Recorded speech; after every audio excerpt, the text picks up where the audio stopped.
Dalam permadani kehidupan yang tak terlihat, yang terjalin dari generasi ke generasi, terdapat misteri mendalam yang mengikat kita semua.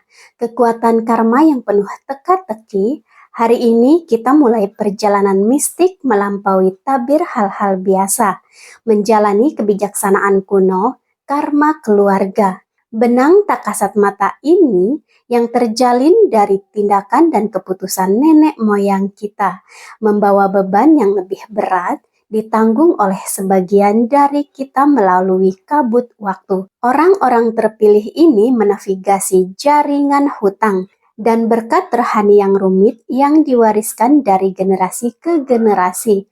Mengungkap tanda-tanda yang mengungkap pembawa warisan leluhur ini menyoroti pengaruh tersembunyi yang membentuk takdir kita. Apakah Anda siap menemukan kunci untuk mengungkap misteri karma keluarga Anda sendiri? Yang pertama, mengalami penyakit atau penyakit yang tidak dapat dijelaskan. Dalam bidang energi spiritual, konsep karma bertindak sebagai arus bawah yang kuat. Tidak hanya mempengaruhi tindakan kita, tetapi juga terwujud secara fisik di dalam tubuh kita. Ketika seseorang memikul beban karma keluarga, beban ini terkadang muncul dalam bentuk masalah kesehatan yang tidak dapat dijelaskan. Penyakit-penyakit ini mulai dari serangan pilek dan flu yang tiba-tiba hingga nyeri otot terus-menerus. Sakit kepala yang tidak dapat dijelaskan penyebabnya, dan bahkan tekanan yang menyulitkan pernapasan merupakan manifestasi fisik dari hutang karma atau pelajaran yang tidak dipelajari oleh generasi sebelumnya. Seolah-olah tubuh menjadi medan pertempuran bagi kekuatan tak kasat mata dari tindakan nenek moyang, menggemakan energi mereka yang belum terselesaikan melalui ketidaknyamanan fisik. Fenomena ini menggarisbawahi hubungan mendalam antara kesejahteraan spiritual dan kesehatan fisik kita, serta mengisyaratkan adanya hubungan yang mendalam dan seringkali misterius yang mengikat kita pada garis keturunan. Yang kedua, takut akibat karma buruk. Bayangan karma buruk membayangi mereka yang terbebani dengan warisan karma keluarganya. Ketakutan ini bukan sekedar bisikan dalam pikiran, melainkan gema keras dari perbuatan masa lalu yang mungkin bukan miliknya. Orang-orang seperti ini seringkali mendapatkan diri mereka melakukan ritual perlindungan, tindakan mereka yang mendekati paranoid ketika mereka menjalani kehidupan sehari-hari dengan kesadaran yang tinggi akan keseimbangan antara baik dan yang jahat. Sensitivitas yang mengikat terhadap skala karma mempengaruhi proses pengambilan keputusan mereka, mendorong mereka untuk memupuk hal-hal positif dan menghindari hal-hal negatif. Rasa takut yang tanpa disadari akan membawa keseimbangan ke arah negatif menjadi kekuatan penuntun dalam hidup mereka, yang membentuk interaksi dan pilihan mereka. Ini adalah pengingat yang tajam tentang benang tak kasat mata, yang menghubungkan tindakan dan konsekuensi sepanjang waktu. Yang ketiga, tingkat kesadaran spiritual tinggi. Pembawa karma keluarga seringkali dibedakan oleh kesadaran spiritual mendalam yang membedakan mereka dari kerabatnya.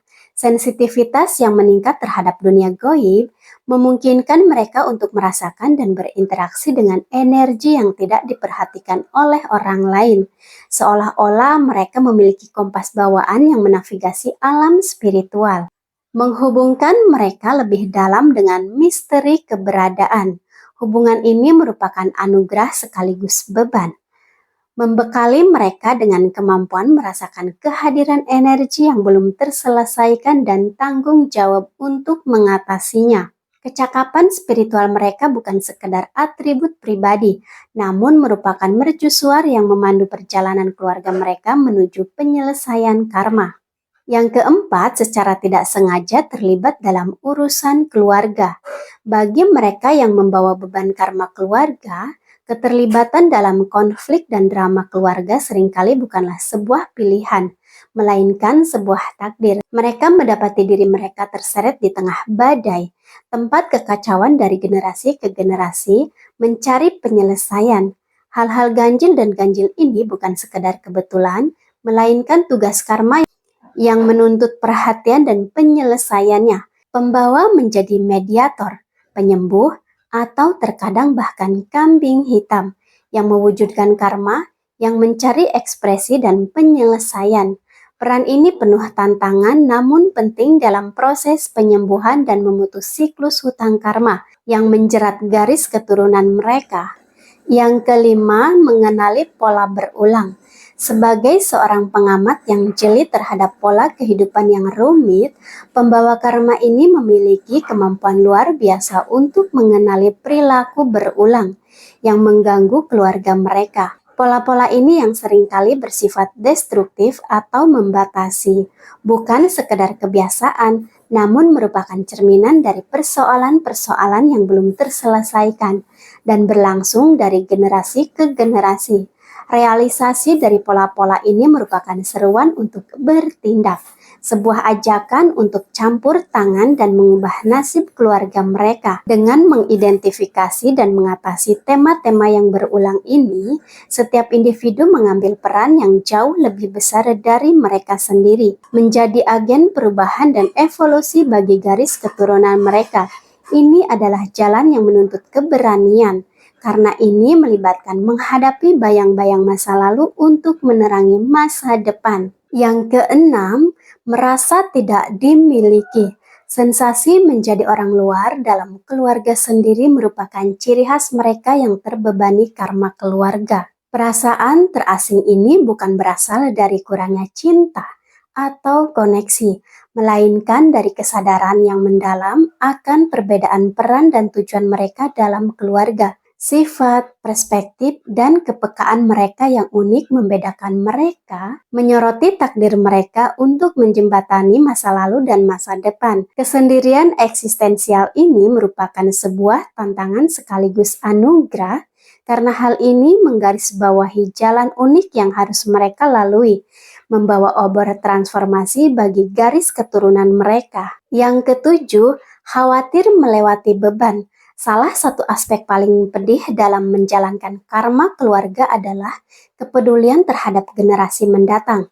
Kesadaran bahwa tanggung jawab besar ini mungkin diwarisi oleh seseorang yang belum dilahirkan, menambah urgensi tindakan mereka. Ini adalah perlombaan melawan waktu untuk menyelesaikan masalah yang belum terselesaikan, untuk menyembuhkan luka masa lalu sebelum dapat diwariskan secara turun-temurun. Kekhawatiran ini memupuk komitmen mendalam terhadap pertumbuhan spiritual dan pribadi yang bertujuan untuk membersihkan karma bagi mereka yang mengikutinya. Ini adalah upaya yang mulia, upaya yang berupaya memberikan masa depan dengan kebebasan dari belenggu masa lalu. Saat kita melintasi lembah yang gelap dan puncak karma keluarga kita yang bercahaya, kita berdiri di persimpangan takdir dan keinginan bebas. Perjalanan kita menelusuri gema perbuatan masa lalu dan bisikan kearifan leluhur telah mengungkap kebenaran mendalam, bahwa kita bukan sekedar penerimaan pasif warisan kita, namun juga pembentuk aktif warisan kita. Sebagai penjaga cahaya silsilah kita memiliki kekuatan untuk mengubah beban karma yang kita bawa menjadi batu loncatan menuju pencerahan. Dengan setiap tindakan, pengertian, pengampunan, dan cinta, kita mengurai simpul ikatan kekeluargaan kita, membebaskan diri kita sendiri dan keturunan kita dari rantai siklus hutang rohani. Oleh karena itu, marilah kita memikul tanggung jawab suci ini dengan keberanian dan kasih sayang, dengan menyadari bahwa upaya kita saat ini adalah benih pembebasan di masa depan. Semoga perjalanan kita melewati labirin karma tidak hanya membawa kita pada kedamaian pribadi, tetapi juga pada penyembuhan jiwa keluarga kita lintas generasi. Semoga wawasan yang diperoleh menerangi jalan Anda dan menginspirasi Anda untuk menavigasi perjalanan karma Anda dengan kebijaksanaan dan rahmat. Semoga langkahmu ringan dan hatimu dipenuhi cinta tak terbatas yang melampaui ruang dan waktu. Dan ingatlah, dalam permadani kehidupan, kita masing-masing adalah penenun dan benang, menciptakan warisan cahaya untuk disaksikan dunia.